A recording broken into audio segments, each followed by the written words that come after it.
Hello, y'all. So, this is the first lesson in my DP curriculum series where I will be going through every single section of the DP curriculum in an order that I teach in class.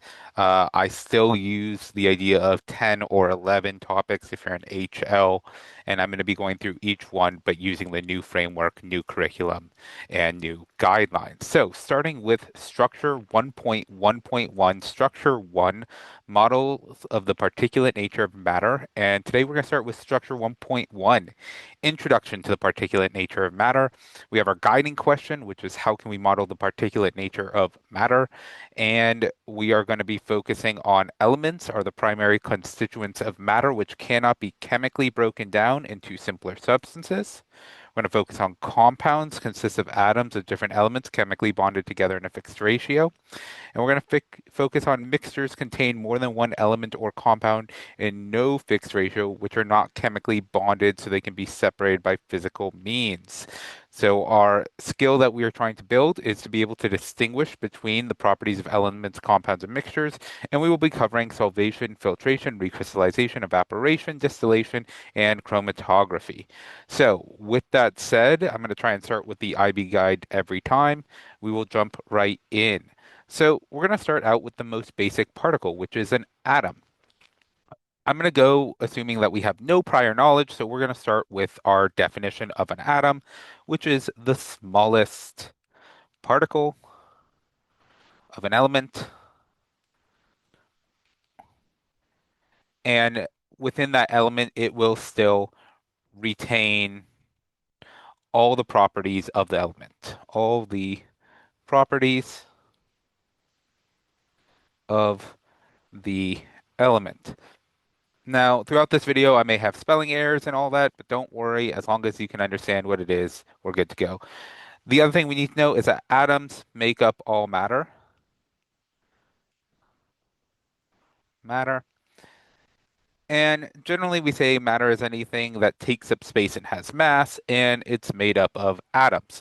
So let's go ahead and define matter in a way, or not define it, but separate it into its two key types, which are pure substances.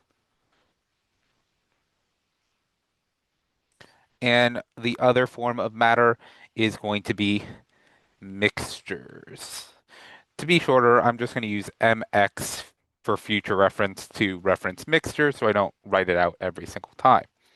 All right, so we have to further define each of these. So a pure substance is going to be either an element or it's going to be a compound, one or the other.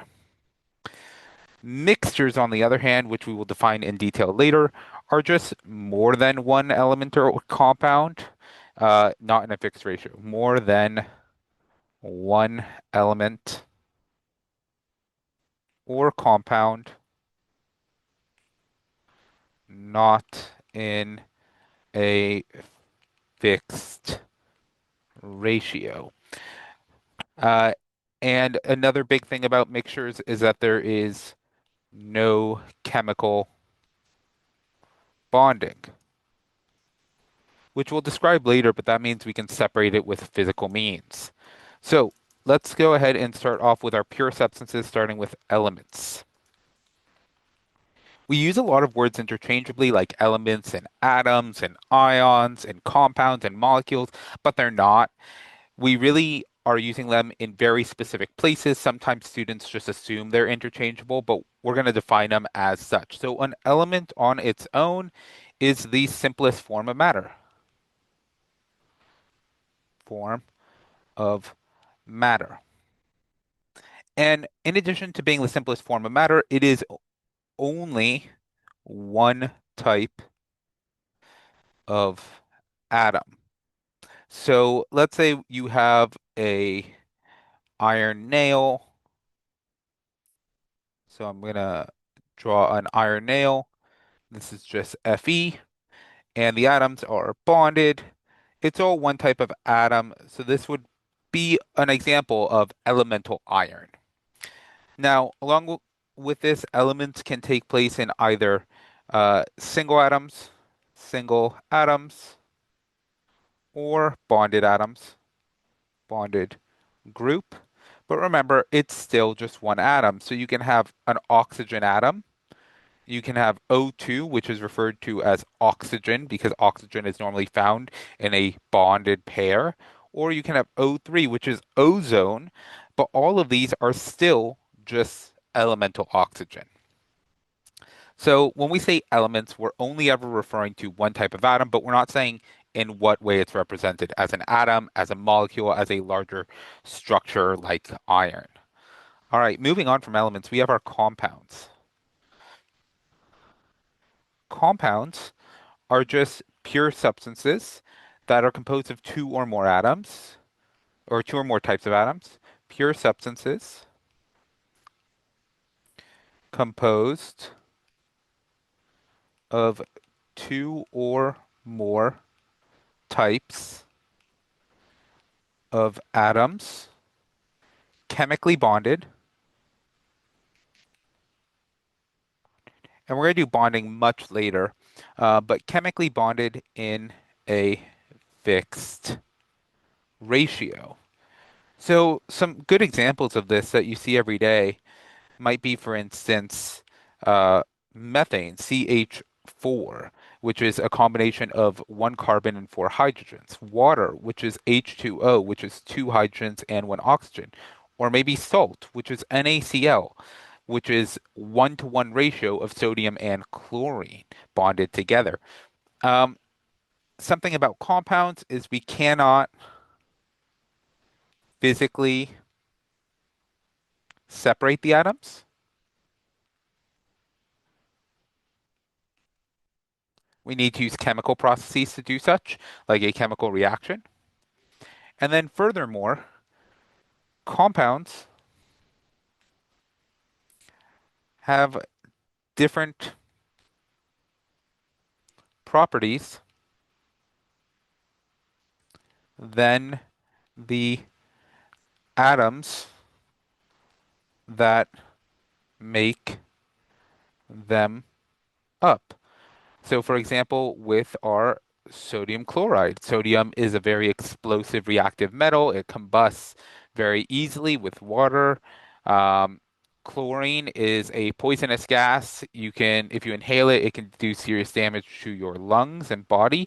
But together, sodium chloride is a very important mineral that we need to live. So the compounds themselves will have different properties than those atoms. All right. Moving on from our pure substances, we move into our mixtures. Do a little dividing line now that we're out of pure substances. So once again, mixtures are going to be two or more elements or compounds in no fixed ratio. And a couple things about those mixtures. Number one is that they contain pure substances that can, specifically can be separated. Moving up by physical means. So if you think of maybe like a pepperoni pizza, you can remove the pepperonis with your hands. Um, and furthermore, the components, the components retain their individual properties.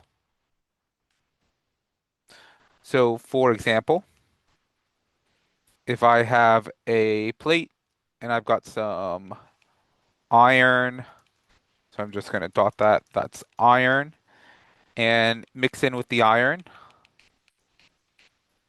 I have some sugar.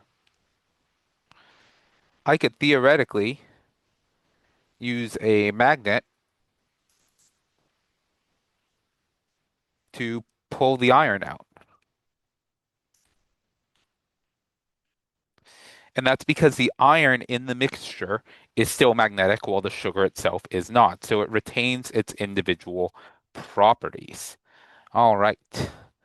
So continuing with mixtures, we have two types. We have our homogeneous and we have our further down, because I'm going to give myself some space, some heterogeneous mixtures. So what defines a homogeneous mixture? Well, homo and hetero are two prefixes that we use often in the English language, homo meaning same, hetero meaning different, which kind of tells us a couple things about it. In a homogeneous mixture, we generally have equal distributions of substances throughout, and I'll explain that in a minute. And then usually they're in the same same state of matter. So some examples could be air. Air is a homogeneous mixture containing oxygen, nitrogen, argon, and some other trace elements. But if you take some air in your right hand and you take some air in your left hand, you're going to have the same distribution of oxygen, nitrogen, argon, and they're all in their gaseous state. Another example might be like salt water. If you make a cup of salt water by mixing some salt and some water, and you take some salt water from the top of that cup and some salt water from the bottom of that cup, you will find that it's about the same amount of salt in each of those. Now, the difference is we wouldn't necessarily say those are in the same state of matter. This would be an aqueous solution, but aqueous solutions are usually going to be homogeneous mixtures. All right, so heterogeneous mixtures, one thing about them is they are non-uniform, much like the opposite of our homogeneous. So you can think of that as maybe like the pepperoni pizza. You have pepperonis on top, cheese in the middle, sauce below that, and under that you have your crust. That is a non-uniform mixture. If I take some from the top of the pizza and some from the bottom, it will have completely different ingredients. And we'll see my bad pizza here. It's got those layers. It kind of looks more like a pie at this point, but it is pizza pie. In addition, if you're using liquids or even not liquids, we can still use a pizza. We can see visible boundaries between substances. So a good example might also be oil and water. When you have a cup of oil and water, you see a phase boundary with the oil on top and the water on the bottom. And that's a good thing to see. Furthermore, a carbonated beverage, you can see the individual bubbles of CO2 separated from the beverage. So that's everything we need to know about mixtures. The last part of this unit, if we go all the way back up, so we did elements of the primary constituents, check. I'll make that a clear check. We did compounds consist of atoms of different elements, chemical bond and fixed ratio, check. Mixtures, check. Now, we do have to do this little after part. What are these things here? Solvation, filtration, recrystallization, evaporation, distillation, and chromatography. The last part of this unit is going to be how do we separate these? These are called separation techniques. Now, you may know some of them already, or you may have heard of some of them, but we're going to go through the main ones covered by the DP exam. Starting out with number one, we have filtration. No S. Filtration. If you've ever filtered anything, you know what this is. You generally have some type of funnel with some type of filter. So we have a funnel, we have a filter. Within that filter, we have a liquid with some dissolved solute in here, and that liquid drips down into a collection basin. Oh, I want to. So we have a couple things here. Let's say we're separating sand and water. Water. Uh, our water, the thing that we're getting out, is what we refer to as our filtrate. And the sand, the thing that's going in, our sand is going to be called our residue. Now, a couple things to note about filtration. This is mainly to remove an insoluble solid from a liquid. So we're removing an insoluble solid from a liquid, and a key thing here to note is that if you don't know what insoluble means, that basically means it does not dissolve. Versus soluble, which does dissolve. So if you think about salt water, you mix the salt in the water and the salt goes away. It has dissolved into solution. But with sand, you can mix as much as you want. It will never dissolve. So that's filtration. Number two, after filtration, we're going to go to evaporation. You also might know what this is. This is when a liquid turns into a gas. But we really use evaporation as a separation technique when we want to separate a soluble solid from a liquid. We're going to introduce a couple new terms here. A soluble solid we generally refer to as a solute, and the liquid that it is dissolved in is the solvent. So between our solute and solvent, and sorry, I believe solvent has an E.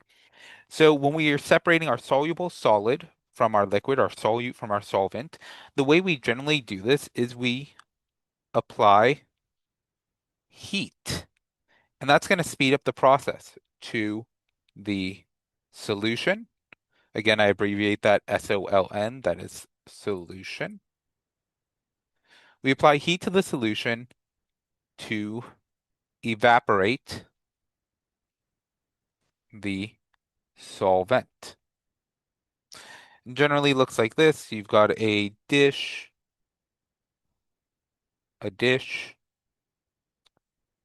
with your liquid inside, and we apply some heat to it. If you can believe that fire. Heat, dish, solution. And over time, that dish will remain, and so will any of the dissolved solute in the solution. And that is going to be it. So moving on from evaporation, we have, oh, let me number these. We have solvation. Solvation. Solvation's a pretty handy one. We use this when we want to separate a heterogeneous mixture, specifically of solids with different solubilities. So in a previous example, I talked about separating iron from sugar. So that is an example we could use. Iron and sugar. Sugar dissolves in water, iron does not. So what we do is before we dissolve, we add a solvent to dissolve one of the solids. Then we filter to remove insoluble, solid. And then from there, we can use evaporation to recover soluble, solid. So if we mix it with water, the sugar would dissolve. We use filtration to get the iron out. Then we boil that sugar water to get the sugar out. So that is solvation. Number four, we have distillation. This is one of the most handy things, handy filtration technique or separation techniques we can use. Distillation is to separate a liquid mixture. Uh, and we utilize the difference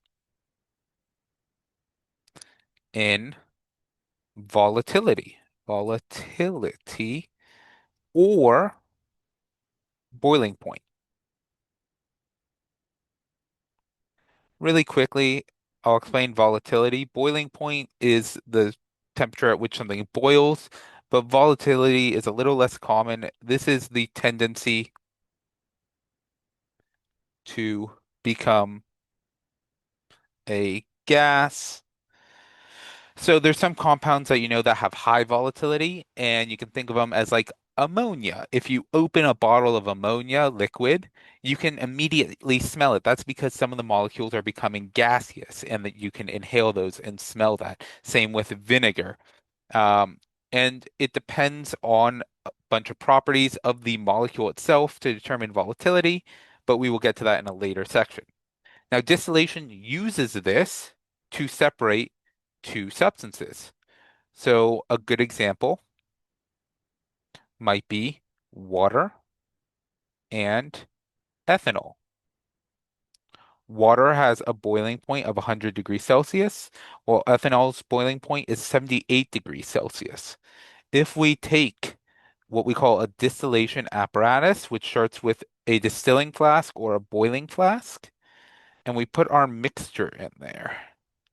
So here we have our mixture,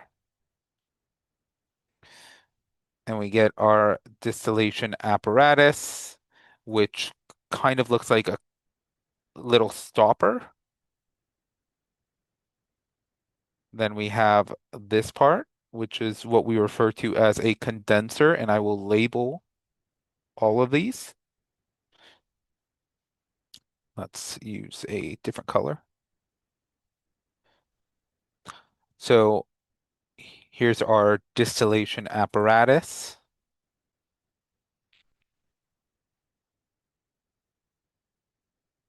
Apparatus. This is our condenser. Generally, it is a small tube on the inside, and that the gas flows through, and we run cold water on the outside to condense anything. And down here we have our distillate. And then lastly, the last part of this is we generally have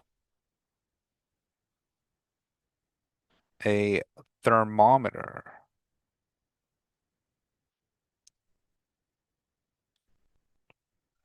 Ooh, and of course a heat source. So in this apparatus, the heat will boil the liquid.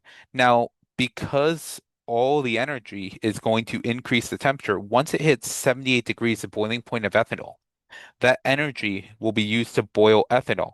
Any excess energy is going to continue boiling ethanol, which will go up here, get trapped in the condenser, and fall back down into our collection flask. And so, as long as this temperature reads 78 degrees, we know that we're still getting ethanol. The minute that temperature starts rising, then we have removed all the ethanol. We can take that out and put a new collection flask for our new distillate, which will be water, and our thermometer will hit 100, and we will continue to get the water. Distillation can be done with more than one liquid at more than one temperature. Or more than two liquids. So you can have five different liquids at different temperatures. And once we start using more liquids and distilling at different temperatures, we go into a more complex distillation process, which fractional distillation is not covered by the DP, so we won't cover it here. All right, so distillation was four. We're moving on to technique five, which is chromatography. Chromatography. There are many types of chromatography, but chromatography specifically is to separate the components of a mixture, specifically uh, almost any component we can actually separate out with chromatography. And there are two types that the DP considers, paper and thin layer chromatography, but we're only going to talk about paper chromatography. Paper chromatography. This is the one that's mainly focused on all the exams, and this is what you're going to see the most on. So paper chromatography is specifically used to separate a mixture of solutes. Separate a mixture of solutes in a solvent. So we're specifically trying to separate multiple solutes in one solvent. So it takes place in two steps. The first step is where we uh, have our mixture and we're going to dissolve in a solvent. When we do that, we call this the mobile phase. Then from there, we're going to take chromatography paper, photography paper, and we're going to place it in a solution. Placed in solution with our mixture. When we take our chromatography paper and place in solution with our mixture, we call this one, oh, I don't have room on the side. We're gonna call it here. We call this one our stationary phase. So what happens in chromatography is that our components of our mixture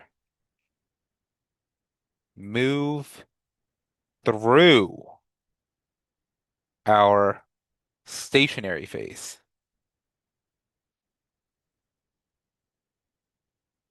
So they're going to move through our stationary phase, and they're going to do this at different rates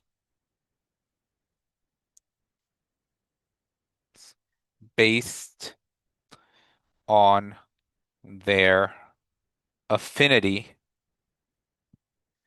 to the solvent. So if it has a greater affinity, it moves for more. Greater affinity moves more. We're going to discuss what a greater affinity means more as we get to bonding and differences in polarity and intermolecular forces. But for now, you just have to know that something that has a greater affinity will move more than something that doesn't. So this is best seen in an example. So I'm going to diagram this out. So if we have our solution right here, and we have our solvent.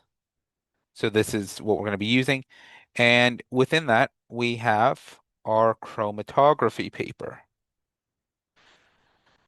with a collection of dyes or a mixture. And let's say this mixture is made up of A, B, and C. And this is our solvent. So what we can do, I'm just going to duplicate this, move it over here, and erase a little bit. Solvent.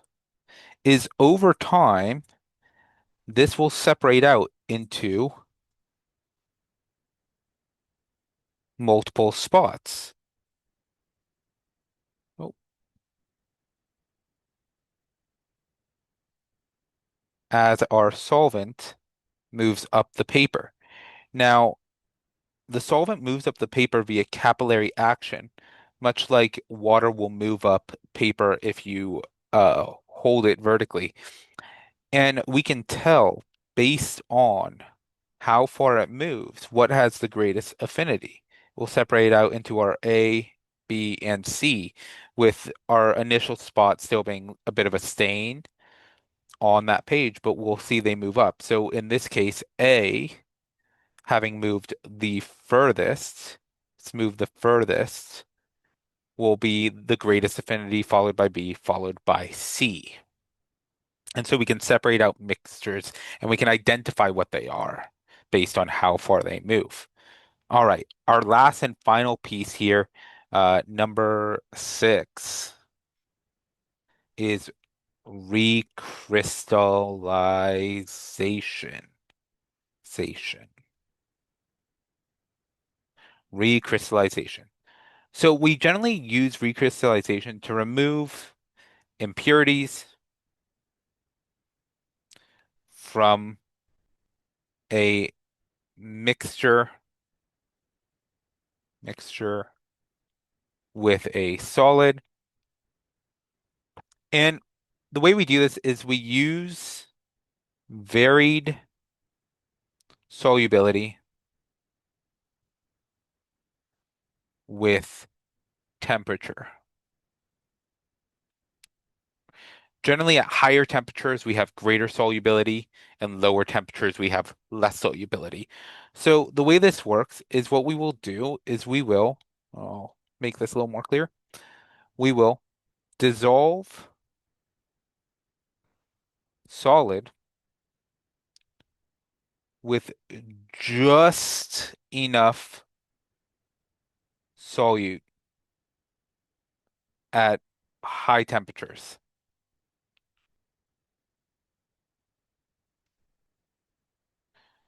So what this does is when we have our high temperature, it means we can dissolve more solute than normal. So we're forcing our solution to have more solute than it would normally hold at a normal or even colder temperature. Once this happens, we can first filter any insoluble impurities. So it sounds a little bit like solvation right now. This is pretty much solvation. Oops, I put two T's in there. Solvation.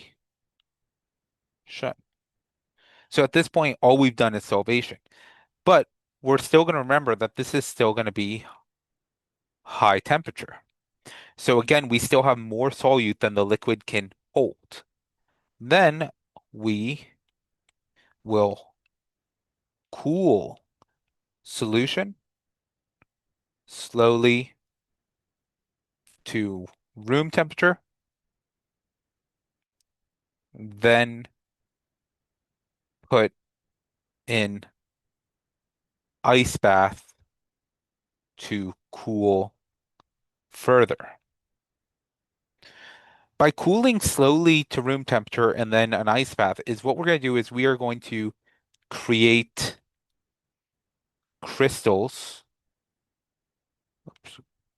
crystals of solid. So that allows solid crystals to form in solution. And then once we bring it lower temperature, even more of the solid will crystallize out. And this is where we get the name recrystallization. Then from here, we just filter solid. And now we have a pure solid. So that is the last technique. So we've learned all the separation techniques. We've learned what mixtures are, what pure substances are, and we've learned what elements, compounds, and atoms are. So hopefully this helps you on your DP journey. This was structure 1.1.1, and have a great day.